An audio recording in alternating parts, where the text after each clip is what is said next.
Am I wrong for not telling my former fiancée I bought her dream house? 10 years ago, my fiancée left me, 38 meters, a few weeks before our wedding. We grew up in a small town. We were friendly, went to the same school, but we never were in the same clique. She was one of the popular kids and I wasn't. A few years after college, I moved back home when my dad got sick. I found a job in my field about 45 minutes away from home. I would help take my dad to his chemo appointments. It was during one of those appointments I ran into X. She was now worked at the hospital. One day while waiting, I asked her out.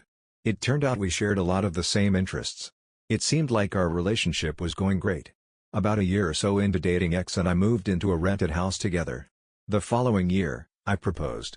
We began looking for a house.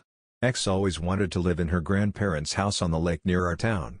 Her family was forced to sell house when her grandparents died because of an inheritance dispute. 6 months before our wedding, a chance event happened. The couple who bought her grandparents' lake house had grown tired of our snowy winters. It took some work and nearly all of my savings, but I was able to buy her dream house. It was going to be my surprise wedding present, so I didn't dare tell her or anyone in her family my plans. A month before our wedding, X and her friends went to Miami for her bachelorette party. I am not sure all of what happened there, part of me doesn't really want to know, but I do know her high school BF was there. When she got back from the trip, she broke down and confessed she was afraid to get married and wanted to call it off. It was a mess. She later moved to Florida and eventually married high school boyfriend. I ended up moving back to the city for an amazing job. In the meantime, I still had the lake house. With the help of my mom and dad, we started to fix up the lake house. It took a few years. My mom and dad would look after the contractors while I was in the city. Having the house was perfect when everything locked down. I was able to escape the city and work remotely from the lake house. I live here full-time and work remotely. This summer we had 4th of July at the lake house. My sister-in-law used photos from the lake this summer in her Christmas card.